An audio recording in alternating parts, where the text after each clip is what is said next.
Bom dia a todos. Bom dia aos companheiros que nos acompanham de casa pela internet, a todos os amigos que estão juntos nesse dia de muito calor físico, que também possa ser de muito calor humano. Que Jesus possa nos abençoar e que a gente possa sempre ter em nossas mentes o amor desse mestre, a dedicação desse mestre para conosco, enquanto seus irmãos, para o nosso crescimento espiritual, para a nossa elevação espiritual no nosso dia a dia. Nós vamos hoje tratar de um assunto, de uma parábola oferecida pelo Cristo, como tema da palestra, a parábola dos dois filhos, só que geralmente nós conhecemos essa parábola por um nome diferente. Todos nós já ouvimos falar dessa parábola de um jeito ou de outro, que nos remete à parábola do filho pródigo. Todos nós, alguma vez, já tivemos contato com essa parábola. A parábola do filho que deixa o pai e que, ao ter dificuldades, retorna para casa. A parábola do bom filho que a casa torna. Só que seria incorreto e injusto se nós utilizássemos o nome e o conhecimento dessa parábola apenas falando a respeito do filho pródigo. Ou seja, o pródigo, aquele que não tomou cuidado com os seus bens, aquele que gastou tudo, aquele que não foi comedido, aquele que perdeu tudo o que tinha.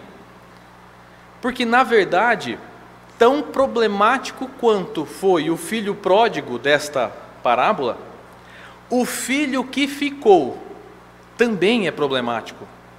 O filho que ficou também oferece uma oportunidade de reflexão. Porque ele ficou junto do pai, não porque ele era bonzinho ou porque ele tinha amor pelo pai. Nós vamos entender o motivo que leva o filho mais velho ficar com o pai e não ir embora. Só que nós vamos compreender também o alcance desta parábola. Nós vamos tentar compreender numa profundidade o que o Cristo quis nos dizer, trazendo para nós essa parábola.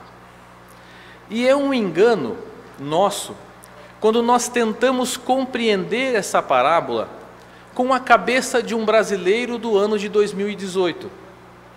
Porque nós temos uma cultura diferente, nós temos uma forma de pensar e agir diferente dos judeus da primeira metade do século I. Porque Jesus conta essa parábola para fazer sentido primeiramente para aquele povo. Jesus queria causar uma impressão naquele povo. E até porque não, Jesus queria chocar aquele povo. Não chocar no sentido de escândalo, mas chocá-los para que eles abrissem os olhos para a realidade, para que eles compreendessem aquilo que o mestre veio trazer. A parábola dos dois filhos trata basicamente de dois comportamentos que nós temos com o pai dessa parábola, porque o pai dessa parábola é Deus. O pai a que se refere Jesus na parábola dos dois filhos, ou na parábola do filho pródigo, esse pai é Deus. Então, para que nós possamos entender a amplitude do que é tratado nesta parábola, nós temos que pensar como um judeu, como um palestino da primeira metade do século I. Nós temos que nos transportar para aquela época e entender os costumes que aquele povo tinha. Entender o que as palavras contidas nesta parábola trazem para aquele povo. E, consequentemente, entender nos dias de hoje o que Jesus quis nos dizer. Um ponto importante que nós temos que também ter em mente é que essa relação que nós temos com Deus é uma relação até que nova, com a mudança de pensamento e da forma de enxergar o nosso Criador. Porque até pouco tempo atrás, nós tratávamos Deus como sendo um pai punitivo, como sendo um pai vingativo, como sendo um pai que era digno de temor, Tanto que é comum a frase, você é temente a Deus? Temente vem de temor, que vem de medo. Você tem medo de Deus? Não. Nós não temos medo de Deus. Nós temos a compreensão da sua infinita bondade. Nós temos a compreensão do seu significado para nós, seus filhos. Mas se nós buscarmos na história, nós vamos ver que é comum atribuir a Deus sentimentos humanos. Na mitologia grega, nós vemos diversos deuses com sentimentos humanos, com raiva, com ódio. Nós vamos ver Cronos, o deus grego, comendo seus filhos, pelo medo que ele tinha de ser destronado, pelos sentimentos humanos. Nós vamos ver na mitologia romana, na mitologia nórdica, vários deuses tendo sentimentos humanos, porque é comum nós trazermos para nós aquilo que nós não compreendemos. Nós queremos ter uma forma de compreender, então nós humanizamos. E foi assim com o Deus único, foi assim com o nosso Deus. Pelos séculos nós o humanizamos. Nós achamos que Ele trata os seus filhos da forma como nós. Nós achamos que Ele age diante das situações como nós agiríamos.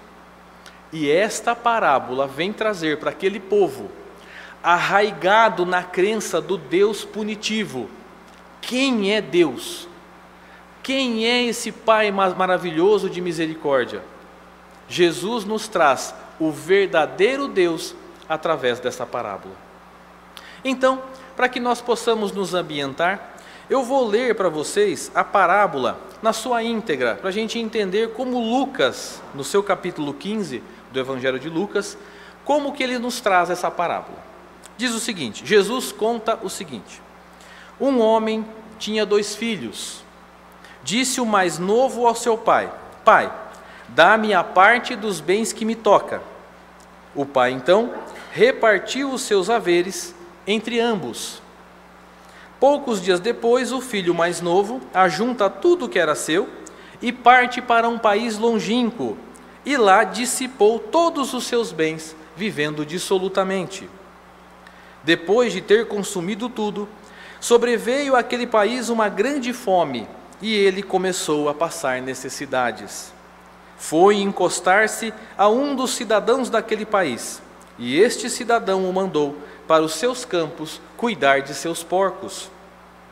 Ali desejava o moço fartar-se das alfarrobas que os porcos comiam, mas ninguém lhes dava. Caindo, porém, em si, disse: Quantos servos de meu pai têm pão com fartura, e eu aqui morrendo de fome? Levantar-me-ei, irei a meu pai e lhe direi: Pai, pequei contra o Senhor e contra o céu. Não sou digno de ser chamado seu filho. Trata-me como um de seus servos. Levantando-se, foi para o seu pai. Estando ele ainda longe, seu pai o viu e teve compaixão dele, e correndo o abraçou e o beijou. Disse-lhe o filho: Pai, pequei contra o céu e contra ti. Não sou digno de ser chamado de teu filho. O pai, porém, disse aos seus servos: Trazei-me depressa a melhor roupa, vista, ponde-lhe o anel no dedo e as sandálias nos pés. Trazei também um novilho cevado, matai-o, comamos e nos alegramos, porque este meu filho era morto e reviveu, estava perdido e se achou. Seu filho mais velho estava no campo. Quando voltou e foi chegando à casa, ouviu música e dança. Chamando um dos servos, perguntou-lhe o que era aquilo. O servo lhe respondeu: Seu irmão voltou, e teu pai mandou matar um novilho cevado, porque ele voltou com saúde. O filho mais velho então se indignou e não queria entrar. Saindo seu pai, procurava conciliá-lo, mas ele responde ao seu pai: Há tantos anos que te sirvo, sem jamais desobedecer uma lei tua, e nunca me deste um cabrito para que eu pudesse me alegrar com os meus amigos.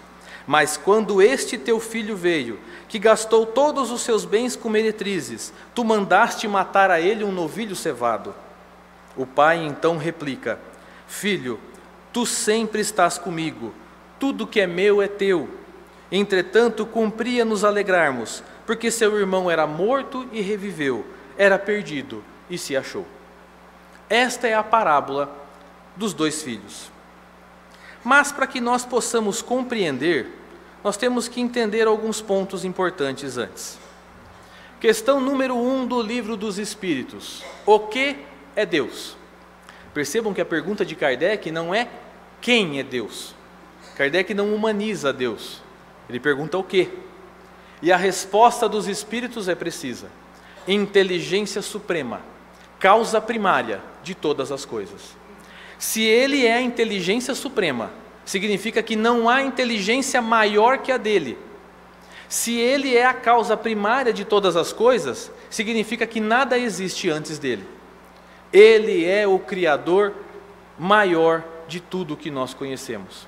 Se ele é a inteligência suprema, essa inteligência é racional e emocional. É uma inteligência que nós desconhecemos. Então Jesus vai tratar deste pai agora nessa parábola.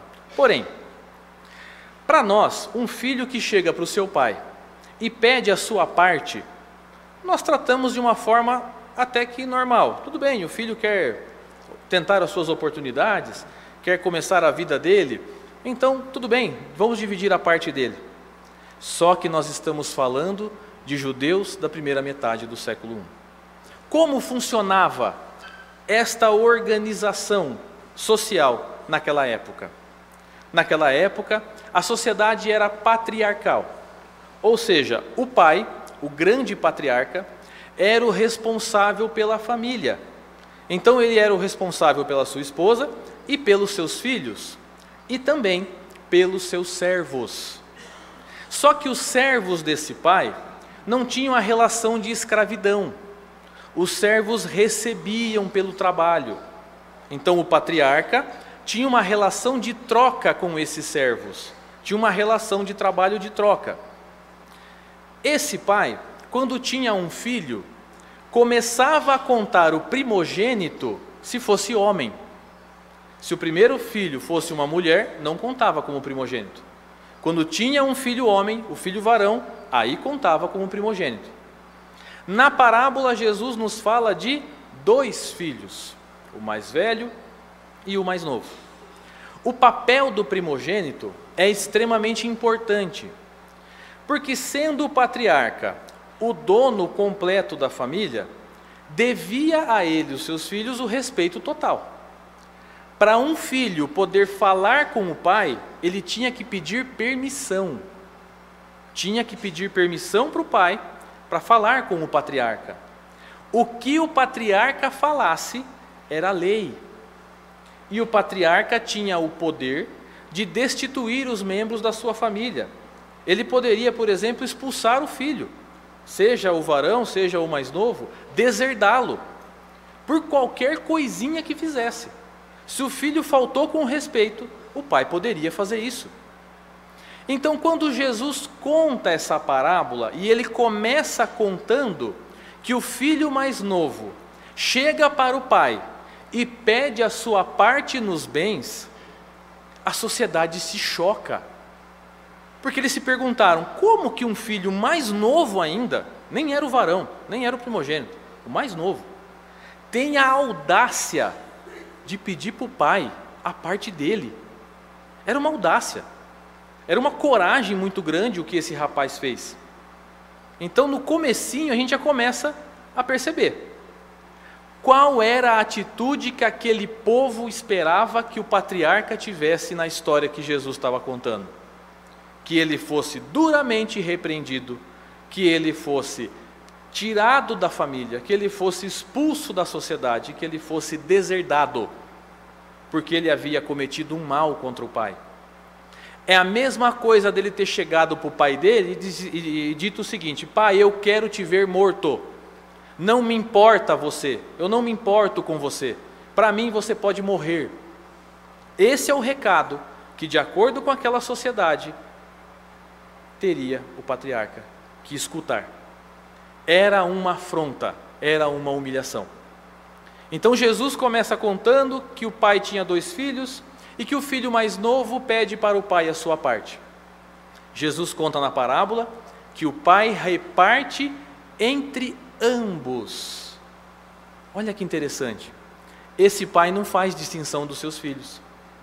Esse pai dividiu entre ambos.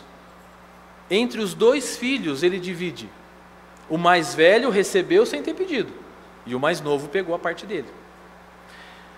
Só que entendendo um pouco mais essa sociedade da época, ele fazendo isso para o pai, cometendo esse ato com o pai, toda a sociedade ficava sabendo. Por quê?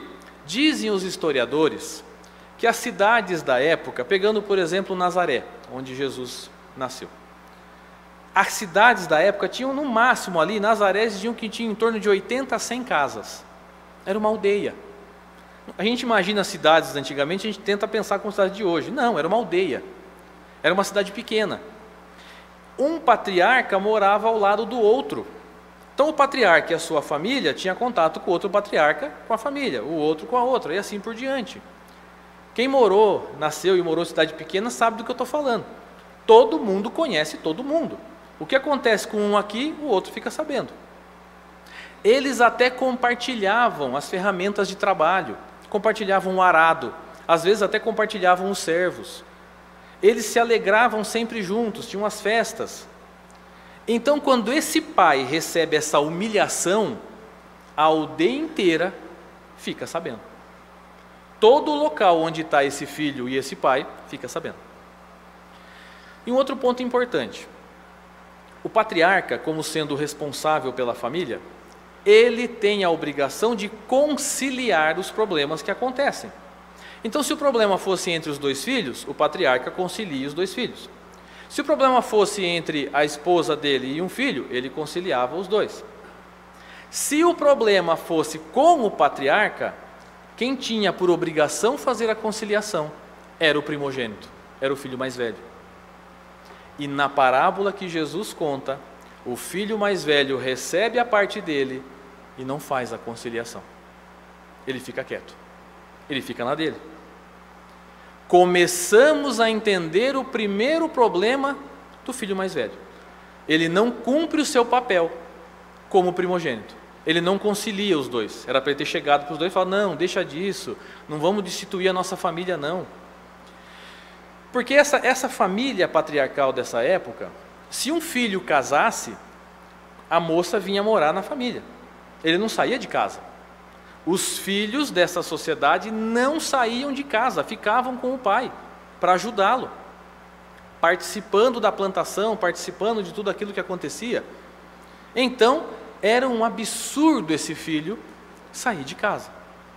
Então, o primeiro momento que quem estava ouvindo aquela palestra, aquela parábola de Jesus, sente é um choque. Nossa, o moço pede a parte dele, que coragem. E a segunda parte, nossa, o pai não revida.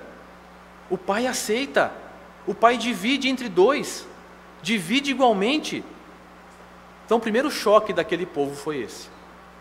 O que Jesus está nos dizendo? Que o nosso pai não faz diferença entre os seus filhos. Sejam os mais experientes, os mais velhos espiritualmente falando, sejam os mais novos, não há diferença.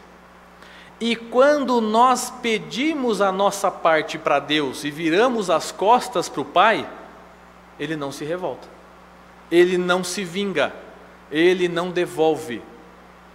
Mas quando que nós nos revoltamos contra o Pai? Quando que nós pedimos o que é nosso? Que parte é essa que Ele nos dá? Ora, Deus nos deu tudo o que temos, a vida, a encarnação, nosso mundo, nossa família, Ele nos deu tudo. Ele nos dá a parte que é dele, que é do Criador, para nós como seus filhos. E quando que nós nos revoltamos? Quando nós decidimos agir pelos nossos impulsos dos sentimentos inferiores. Quando nós não queremos ouvir o chamado do nosso Pai. Quando nós resolvemos dar as costas e falar: eu me viro sozinho, não preciso de Deus. Eu tomo as atitudes como eu bem entender, como eu bem achar. Eu estou sendo filho pródigo. Estou pedindo minha parte e estou dando as costas para o Pai, fazendo um absurdo com o Criador, porque Ele nos criou, Ele nos deu tudo, e nós nos revoltamos contra o Criador. Continuando a parábola, Jesus conta que o moço teve que sair da aldeia, obviamente, porque ele, tendo agido daquela forma com o pai, a aldeia não o considerava mais um membro daquela sociedade. E pela tamanha audácia que ele havia cometido, ele poderia facilmente ser apedrejado pela sociedade. Era comum na época o castigo do apedrejamento. Então ele poderia ser considerado um traidor e ser apedrejado até a morte. Ele precisou ir embora. Ele precisou deixar aquela sociedade. E para o irmão mais velho? Ele também criou um problema com o irmão mais velho. É como se ele dissesse para o irmão mais velho: eu não quero fazer parte da sua família. Eu não quero fazer parte disso com você. Eu não me importo com você. Ele causa um problema para o pai, causa uma briga com o irmão e causa uma briga com a sociedade inteira. Então o rapaz vai embora viver em um país distante. Ele, chegando nesse país, vive de forma desordenada e gasta todos os seus bens. Ficou passando necessidade. Como era uma sociedade agrícola, ele não tinha dinheiro e não tinha semente para plantar e tentar levantar alguma coisa, algum dinheiro. Ele ficou completamente sem recursos. Quando ele se viu sem recursos, Jesus nos fala na parábola, que ele então foi se encostar em um dos cidadãos daquele país. E esse cidadão coloca o jovem para cuidar de porcos. Outro detalhe importante da parábola.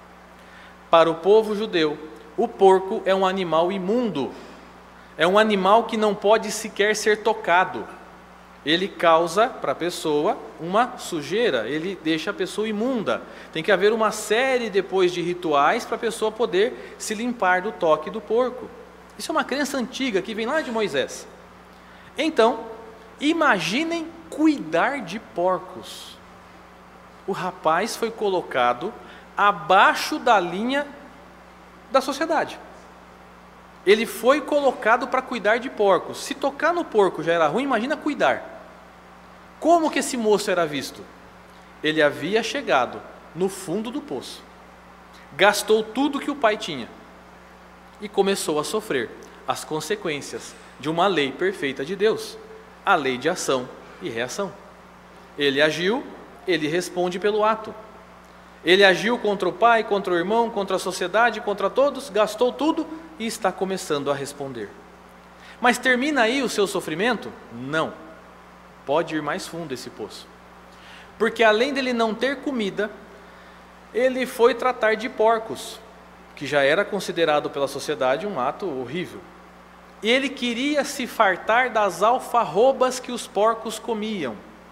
É um tipo de vegetal que era dado para os porcos para que eles pudessem comer. Não tinha valor nutritivo nenhum. Era só comer para matar a fome mesmo, para tentar encher a barriga. Só que Jesus fala na parábola que nem isso quiseram dar para ele. O rapaz chegou no fundo do poço. O que acontece conosco quando nós damos as costas para Deus? Quando nós esquecemos do Criador?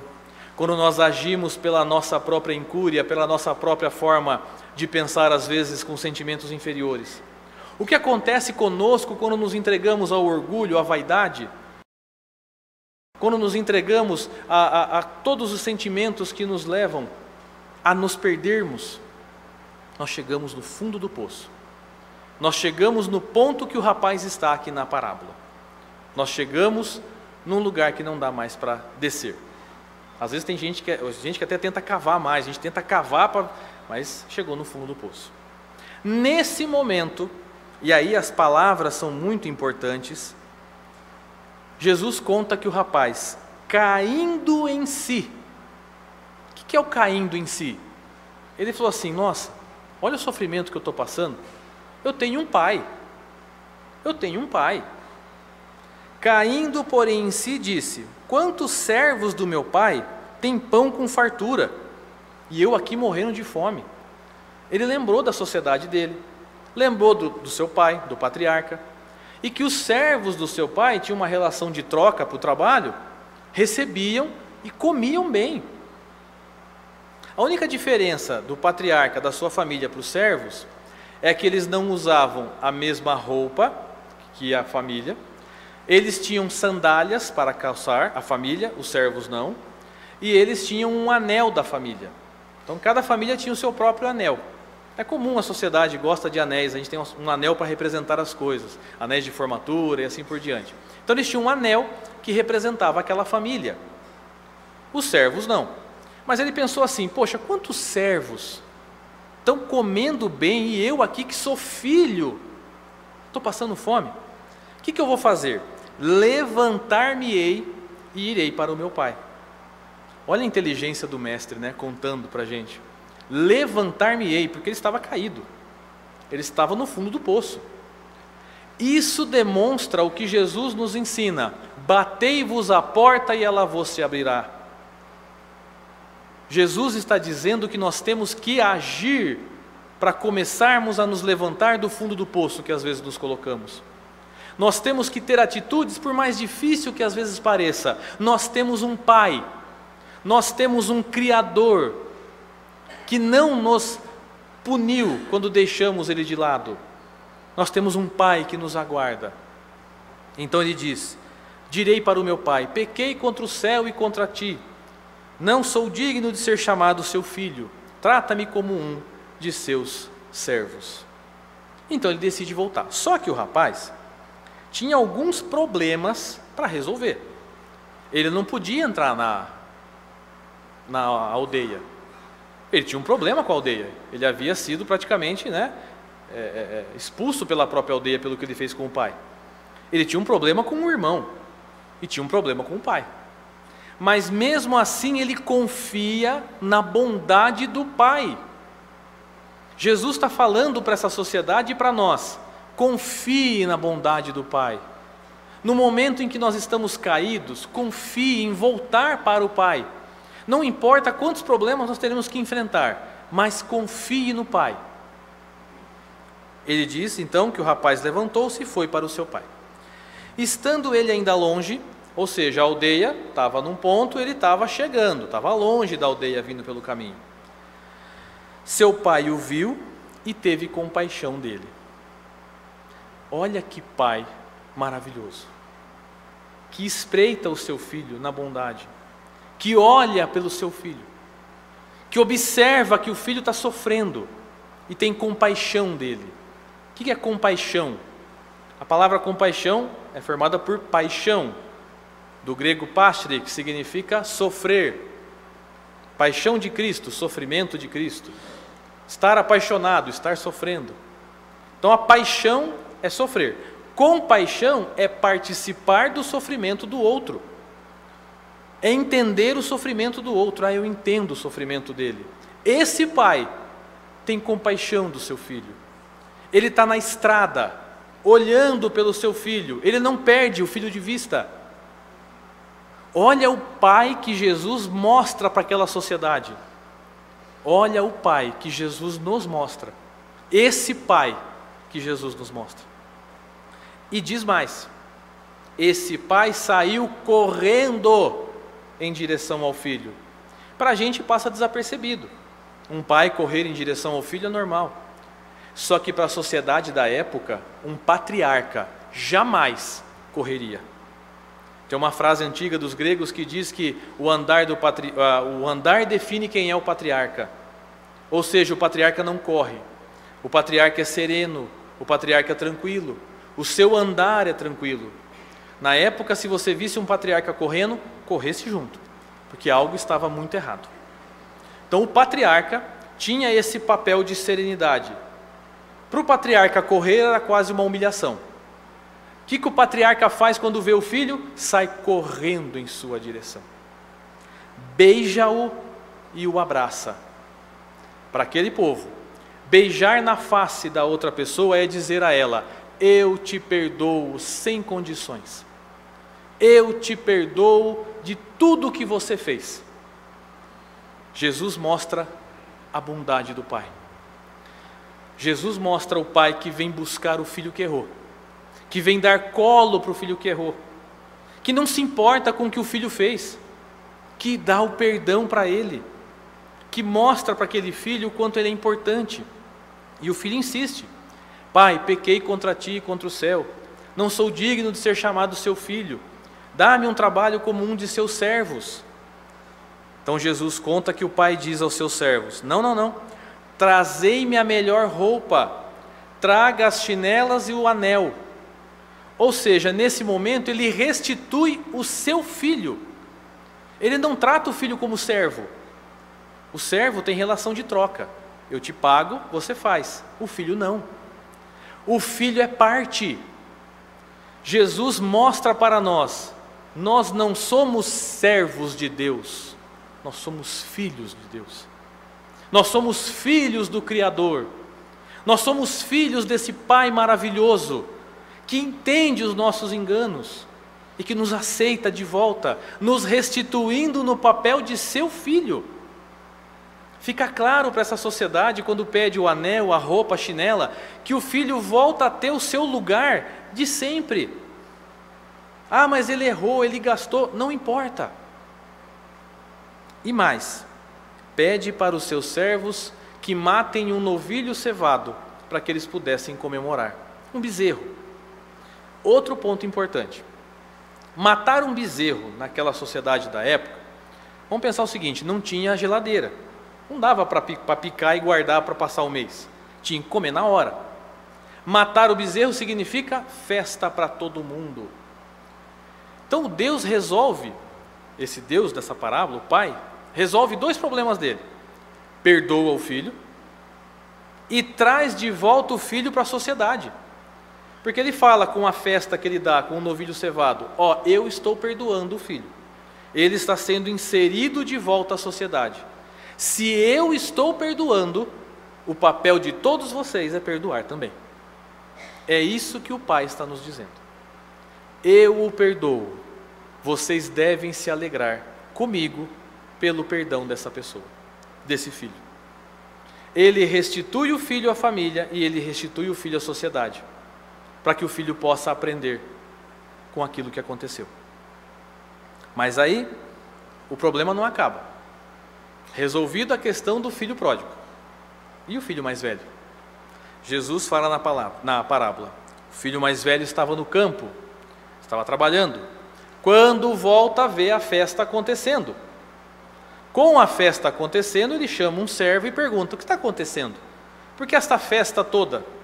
Então o servo fala: o seu irmão, aquele seu irmão que voltou, por isso seu pai está dando a festa. O filho mais velho, ignorando qualquer atitude do patriarca, se revolta. E mais do que se revoltar, voltando lá no começo, o filho não podia contestar a atitude do pai. Ele chega até o lugar da festa e exige que o pai saia para falar com ele. Ele não entra na festa. Outra audácia. Então o filho que ficou não é tão bonzinho assim. Olha a audácia dele perante o pai: vem aqui falar comigo, eu exijo que você venha aqui. O pai vai. Mais uma vez os ouvintes se chocam, porque se o pai perdoou o primeiro, agora o segundo não dá para perdoar, né? Olha a audácia dele. O pai vai. O pai vai, chega até o filho mais velho, o filho mais velho fala para ele: nunca transgredi uma lei tua, ou seja, sempre fiz o que você mandou, sempre agi bonitinho, e você nunca deu um cabrito para eu poder me alegrar com os meus amigos, mas esse seu filho, olha que interessante, a gente faz isso até hoje, né? Quando o irmão briga com o outro, fala: olha o seu filho aqui, mãe, né? Ou então fala: olha, a sua mãe, não é a minha mãe também, é a sua mãe. A gente faz isso. Então esse seu filho, que gastou tudo com meretrizes, você recebe ele de bom grado. Outra afronta, questionando a decisão do patriarca. O que o patriarca responde para ele? Filho, tudo, ou melhor, tu sempre estás comigo, tudo que é meu é teu. O que ele está dizendo? Filho, eu não dividi também para você a parte igual? Tudo que eu dei para ele, eu não dei para você também? Você está sempre comigo, você está perto de mim. Mais ou menos a pergunta dele é: por que você está bravo? Se eu perdoei o seu irmão mais novo, por que você está bravo? E ele fala: é necessário que cumpra que nos alegremos, porque o teu irmão era morto e viveu, era perdido e se achou. Dizendo para esse irmão: alegre-se, o seu irmão voltou. Ele tinha se perdido, ele havia se perdido no mundo, ele voltou para mim, ele voltou para a sociedade. Alegre-se. O filho egoísta não entendeu o que o pai queria fazer. Não entende que Deus, nesta parábola, estava unindo os seus filhos. Agora, quando a gente vê a parábola, é importante entender em que momento Jesus a contou. Por que Jesus conta essa parábola? Como nós sabemos, Jesus andava, nos seus 3 anos de vida pública, levando a boa nova, levando o Evangelho. E muitas pessoas acompanhavam o Cristo. Muitas das pessoas que acompanhavam o Cristo queriam ouvir suas palavras, queriam beber da sua água viva, queriam se sentir melhores. Eram pessoas que haviam errado na vida, eram pessoas que haviam se afastado de Deus, eram pessoas que haviam feito atrocidades, e eles andavam com Cristo para ouvir aquelas palavras de Jesus. Então, entre esse povo geralmente andavam os pecadores, ou pessoas de má vida, e os publicanos. Vamos entender quem é quem, para fazer sentido. Pecadores eram todas as pessoas que haviam errado. Eram as meretrizes, eram as pessoas que eram ex-presidiários, eram as pessoas que haviam cometido os crimes, eram pessoas que haviam errado, dado as costas para Deus. Eram pessoas que eram o filho pródigo, que haviam gastado tudo que Deus havia dado para elas. Também haviam os publicanos.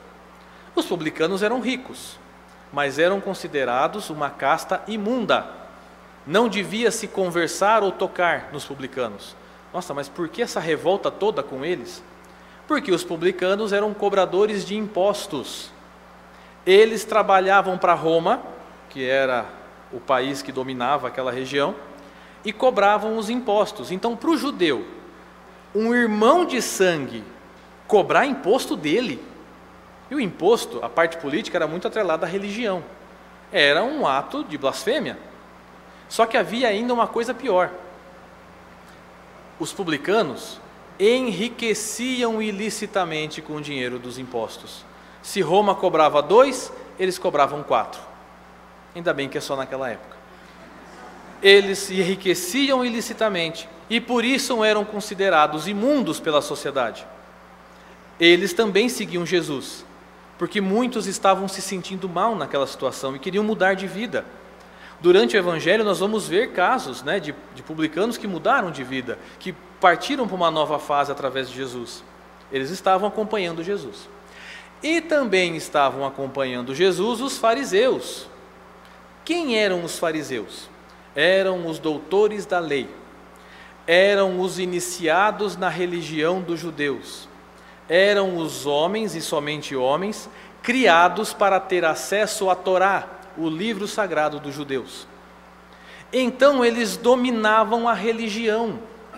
Se alguém quisesse saber algo sobre o reino de Deus, tinha que perguntar para um fariseu. Tinha que ir no templo de Jerusalém, conversar com um fariseu, ouvir uma preleção, uma palestra de um fariseu falando sobre o reino de Deus, e o que ele falava era a lei. E muitos fariseus se aproveitavam disso.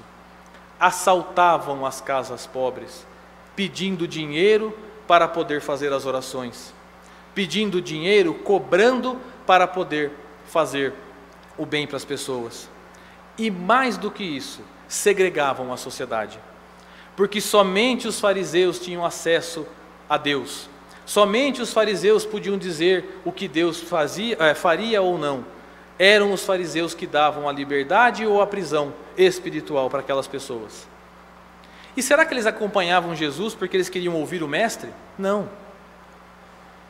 Porque como que um camponês, como que um homem simples, como que um homem que veio de uma casta baixa, tinha a coragem de dizer que ele era o Filho de Deus?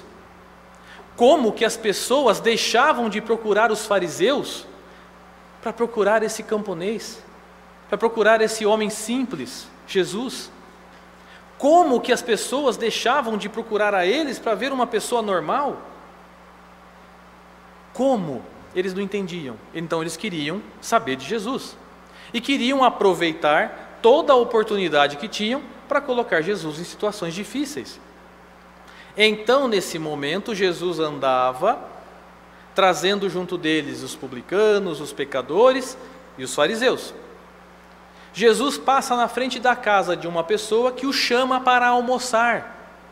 Senhor, almoce em minha casa. Era uma demonstração de afeto, de carinho. Era uma demonstração de alegria, né? Chamar a pessoa para comer na sua casa. Até hoje nós temos a relação com a comida, de comemorar sempre com a comida. Naquela época também era assim. Almoce em minha casa. O que Jesus faz então? Ele senta à mesa e convida publicanos e pecadores para comer junto dele. Isso era uma afronta, porque eles eram imundos. Os fariseus não perderam a chance. Perguntam para Jesus: como pode você dizer que é mestre, vindo de Deus, e sentar na mesa com esses estrupiados? Então Jesus oferece a eles a parábola dos 2 filhos. O filho pródigo são os publicanos e os pecadores que gastaram tudo o que Deus deu de bom para eles e estão voltando para o Pai. Quem está representando Deus e essa volta? Jesus, o nosso mestre. Jesus está os colocando de volta no caminho de Deus. Quem é o filho mais velho, invejoso, egoísta? Os fariseus. Por que eles são os filhos mais velhos? Porque eles conhecem a religião. Eles tinham conhecimento da religião, eles sabiam de Deus. Eles não eram pessoas bobas. Jesus está dizendo para eles: como vocês ousam segregar? Como vocês ousam dividir? Como vocês ousam colocar somente quem é igual a vocês para ter acesso à doutrina, para ter acesso a Deus? Segregando a sociedade. Então, quantas vezes nós somos o filho pródigo? Quantas vezes nós somos o filho mais velho? Quantas vezes nós agimos deixando Deus, virando as costas, chegando no fundo do poço e compreendendo que eu preciso voltar? E saber que esse Pai maravilhoso me receberá de braços abertos? Sabendo que eu serei perdoado pelo engano, mas que eu terei que responder pela lei de ação e reação pelos enganos que eu cometi? Sabendo que o sofrimento que eu vou passar não é dado por Deus, mas é um resultado das minhas ações, que na verdade não é sofrimento, é corrigenda, é correção dos enganos que eu mesmo criei. Quantas vezes nós somos o filho mais velho, que vemos um irmão retornando para Deus e falamos assim: até agora estava lá, errando bastante, agora quer voltar? Nós às vezes fazemos isso. Quantas vezes nós segregamos por títulos ou por conhecimento o que podemos fazer e quem não pode? Quantas vezes nós esquecemos que somos irmãos iguais perante o Criador? Quantas vezes nós ignoramos o que o nosso mestre nos fala? Que nesta parábola o pai divide de forma igual para seus filhos? Quem segrega não é Deus, quem segrega somos nós. Quem divide não é Deus, quem divide somos nós. Nós ainda temos dentro de nós o orgulho, a vaidade, a intolerância. São sentimentos esses que precisam ser tratados, trabalhados por nós, para que possamos ter a tão falada reforma íntima. O que é reforma íntima, que tanto falamos no Espiritismo? É fazer de novo, é reformar. E geralmente a reforma dói mais do que fazer a primeira vez. Quem já reformou casa, apartamento, sabe como é difícil. É duro reformar. Refazer, reformar. Mas como reformar? Os sentimentos. Reformar aquilo que nós sentimos. Quando um sentimento inferior nos é colocado borbulhante dentro de nós, não darmos vazão a ele, mas controlarmos e trabalharmos o sentimento contrário do amor, da perseverança e devolver o bem. É interessante como situações ocorrem em nossas vidas. Às vezes nós passamos por situações em que pessoas extremamente difíceis são colocadas ao nosso lado. Em que pessoas que nós temos aquela dificuldade de trabalhar, seja no trabalho do dia a dia, seja em casa, na família, seja onde for. A gente fala, ai meu Deus, por que colocou essa pessoa na minha vida? Por que essa pessoa está aqui? Sendo que nós deveríamos chegar até essa pessoa, abraçá-la e dizer, muito obrigado por você estar aqui. Não por falsidade, não para querer dizer que nós somos bonzinhos, não. Mas porque aquela pessoa está mostrando o que há de errado dentro de nós. Porque se nós não a suportamos, é um sentimento inferior que ainda existe em nós. Se nós temos intolerância pela opção, pela ideia, pela escolha dela, é porque nós somos intolerantes. Se nós nos irritamos com essa pessoa, é porque nós ainda temos a irritação dentro de nós. Então ela é a divina ferramenta colocada por Deus em nosso caminho para nos mostrar, filho, eu estou dividindo de forma igual para todos. A sua necessidade é essa. Trabalhe, reforme, mude os sentimentos inferiores que habitam em ti, para que eles possam crescer e florificar ainda mais os bons sentimentos. Porque se nós somos criados pelo ser de inteligência suprema, se nós somos criaturas do Criador, é item de série nosso ter amor, ter benevolência, ter piedade, ter tolerância, ter paciência. É normal isso na gente. Só que nós ainda habitamos mundos inferiores, e o nosso planeta, por mais lindo que seja, ainda é um mundo de provas e expiações. Ainda é um mundo que nos coloca frente a frente as nossas dores e dificuldades, para que nós possamos mudá-las. Não para que nós sejamos como o filho pródigo que dá as costas por revolta, ou como o filho mais velho que questiona o pai. Porque ou nós damos as costas revoltados, ou nós questionamos a Deus o porquê. Como aquele filho que está doente e precisa tomar o remédio amargo. E quando o pai dá o remédio amargo, mesmo sabendo que é amargo, o filho se revolta. Ele se revolta ou questiona o pai. Ele é o filho pródigo ou é o filho que ficou. Esses sentimentos que existem em nós, orgulho principalmente, é um dos principais que nós temos que combater. Nós somos todos iguais perante o Criador. Nós todos estamos juntos para nos tolerarmos, para nos conhecermos, para crescermos espiritualmente, para que então nós possamos, em um determinado momento, evoluir espiritualmente, sentir a diferença em nossos corações. Porque quando a gente passa por uma situação difícil, onde eu tenho que trabalhar os meus sentimentos inferiores, quando passa aquele sofrimento, aquela dor, eu olho e falo assim, poxa, quantas coisas eu aprendi. Se isso tivesse acontecido há tanto tempo atrás, eu não teria conseguido, mas hoje eu estou conseguindo. Porque toda necessidade e sofrimento que nós passamos na nossa vida nos prepara para algo muito maior.